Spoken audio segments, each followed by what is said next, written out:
In this video, I'm going to show you how to open and close your iris. Mainly, we're closing them for testing. Once you log into Safari Montage, in the upper right-hand corner, you'll see your room number.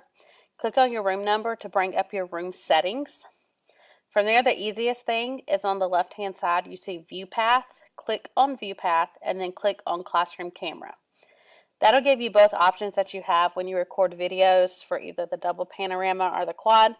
It doesn't matter which one that you use to close your camera. You'll notice that on both of them has iris open and close on the side on the panorama and the bottom of the quad. It doesn't matter, just click one, click close. While you click it, if you look up to your camera, you'll notice that the white eye is closing your camera. That means it's closed.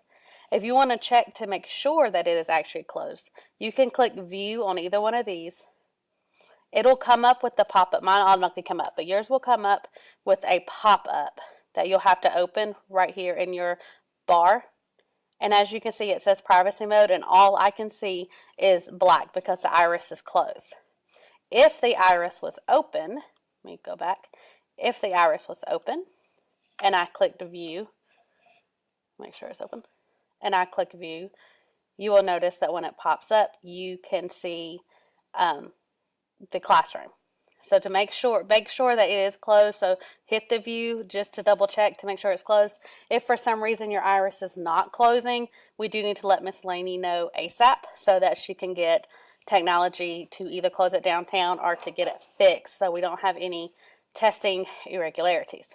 If you have any questions, let me know.